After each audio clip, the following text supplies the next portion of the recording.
تفسیری موجود ہے، صحیح بخاری میں حدیث ہے، بلغوا عنی ولو آیا، پہنچا دو میری طرف سے خواہ تمہیں ایک آیت ہی آتی ہو۔ لاسٹ ویک آپ نے نبی علیہ السلام کے واقعہ مبالغہ کا بتایا تھا، یہ واقعہ کس سن ہجری کا ہے؟ مکہ کا ہے یا مدینہ کا؟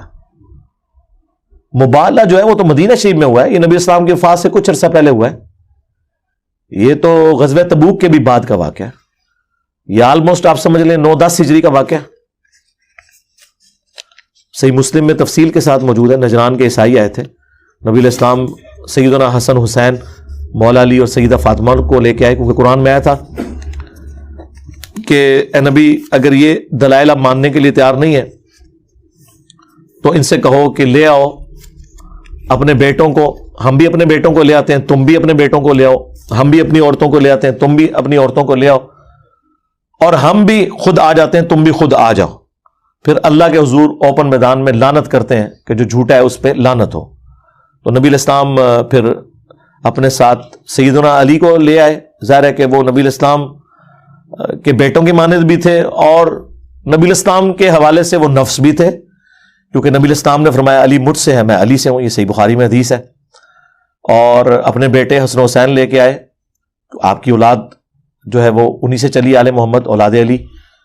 اور عورتوں کا کہا تو اپنی بیٹی سیدہ فاطمہ کو لے کے آئے، اپنی کسی بیوی کو نہیں لے کے آئے،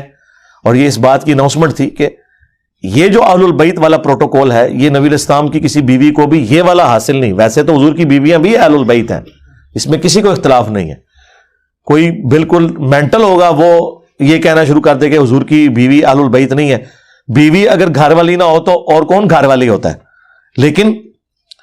یہ جو اسپیشل پروٹوکول جو اہل البیت والا ہے وہ نبی علیہ السلام کے وہ دودھ کے رشتے کے لوگ ہیں،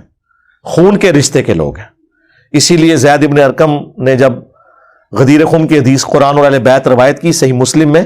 تو اس کے اینڈ پہ 6225 سے 6228 تک وہ تابعین پوچھتے ہیں کہ نبی کی بیویاں اہل بیت ہیں؟ انہوں نے کہا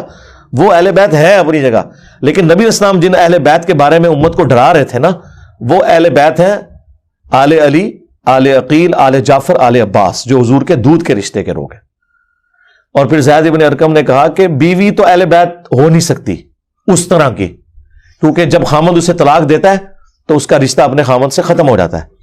حضور کے اہل بیت وہ ہیں جن سے آپ کا رشتہ ختم ہی نہیں ہو سکتا، دودھ کے رشتے کے لوگ اور خون کے رشتے کے لوگ، سوائے ایک استثناء کے کہ اگر حضور کے خونی رشتے میں سے کوئی کافر ہو جائے پھر وہ اہل بیت میں نہیں رہے گا۔ میرا اپنا کلاس فیلو تھا، قادیانی تھا اور وہ سید بھی تھا، تو اب وہ ہاشمی نہیں رہا، کیونکہ سورہ ہود میں آیا اے نوح یہ تیرا بیٹا نہیں ہے، یہ تیرے اہل سے نہیں ہے، کیونکہ کافر تھا۔ مسلمان ہو جتنا مرضی فاسق و فاجر ہو، ہاشمی ہے یا قریشی ہے، کیوں جی قریشی صاحب، ٹھیک ہے،